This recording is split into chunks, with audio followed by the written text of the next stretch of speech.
Smart Solid Feeder, echipament pentru dosarea umpluturilor din ingrediente granulare. Reon Europe, întâlnirea anuală a reprezentanților companiei japoneze. Nutriția holistică, un nou trend de consum, avântul mărcilor proprii în supermarketuri. Pâinea și sarea, semnificații, tradiții și simboluri în cultura românilor. Bine v-am regăsit la Baking News! Sunt Ana cu știri proaspete pentru profesioniștii artei albe. Abonați-vă la canalul nostru! Prezentat în cadrul standului Reon de la expoziția Interpack 2023, desfășurată între 4 și 10 mai la Düsseldorf, Smart Solid Feeder este un echipament integrabil în liniile automate pentru obținerea de produse umplute. Smart Solid Feeder de la Reon automatizează umplerea produselor de panificație, patiserie și gastronomie cu materiale granulare, nuși diverse, fructe de pădure, chipsuri de ciocolată și alte ingrediente solide de dimensiuni mici, precum măslinele sau roșiile cherry. Având un design compact și integrare optimă într-un spațiu de lucru redus, echipamentul dezvoltat de compania Reon poate atinge capacitatea maximă de producție de 1800 de bucăți de produs pe oră. Smart Solid Feeder se poate utiliza pentru obținerea facilă și la o calitate superioară a produselor de tip biscuiți cu migdale, prăjituri cu umplutură de nuci, churros umplut, mini prăjituri cu chipsuri de ciocolată, prăjituri cu umplutură de fructe, chiftele, pateuri și găluște cu diferite umpluturi. La începutul lunii mai 2023, la Düsseldorf, în Germania, a avut loc întâlnirea reprezentanților companiei Reon. Evenimentul s-a desfășurat într-un cadru special la centrul de afaceri al celebrului hotel de Medici din Düsseldorf. Reprezentanții pentru zona Europei a companiei japoneze Reon s-au întâlnit pentru a-și prezenta proiectele de succes din anul anterior, pentru a schimba impresii și pentru a afla noutățile din domeniu. Calitatea tehnologică de neegalată a echipamentelor Reon s-a impus pe piața românească prin unicul distribuitor, compania Novapan din Brașov. În cadrul întâlnirii, Novapan, compania distribuitoare a echipamentelor Reon pe piața de profil din România, a oferit prin Marius Costea, directorul de vânzări al diviziei de echipamente și linii industriale, o privire de ansamblu asupra pieței din România, a oportunităților de dezvoltare din domeniu și a proiectelor realizate. Cifrele prezentate la întâlnirea de la Düsseldorf arată că la categoria de implementare a liniilor industriale pentru panificație de la Reon, România ocupă locul 3 în Europa, ceea ce confirmă încrederea producătorilor autohtoni în tehnologia de top a acestor echipamente. Citiți întregul articol pe artaalbă.ro.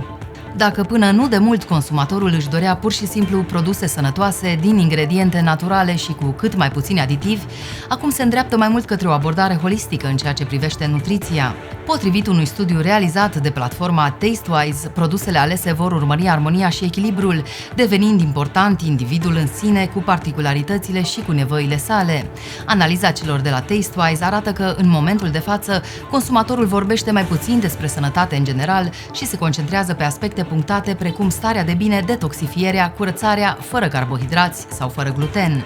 TasteWise a remarcat de asemenea și o creștere în utilizarea ingredientelor precum nuca tigrului, spirulina și meiul pentru a susține sistemul digestiv, iar detoxifierea deschide oportunitatea de utilizare a unor ingrediente precum țelina, varza kale și spirulina. Detalii pe artaalbă.ro. Mărcile cu etichetă proprie, produse pentru mari retaileri, au crescut în popularitate în întreaga Uniune Europeană. În mod tradițional, ideea de a cumpăra produse cu marcă proprie în supermarketuri, în locul unei mărci consacrate, era considerată o opțiune ieftină, însăși calitatea produsului fiind percepută drept inferioară.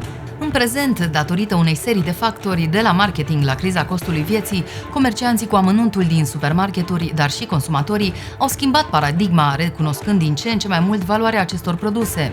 Potrivit companiei de analiza comportamentului consumatorilor Circana, citată de Food Navigator, mărcile private label dețin în Europa 37,8% din valoarea totală a vânzărilor de bunuri de larg consum, ceea ce reprezintă aproximativ 229 de miliarde de euro. Cea mai mare pondere a acestora se înregistrează în Spania, 47%, Germania 41% și Olanda 40%, deși cea mai mare valoare în ceea ce privește vânzările o au Germania cu 66 de miliarde de euro și Marea Britanie cu 48 de miliarde de euro.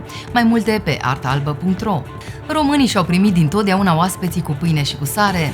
Pâinea, străvechiul simbol al vieții, și sarea, mama lui Dumnezeu, cum este denumită în termeni populari, au fost pentru români două elemente cu caracter sacru.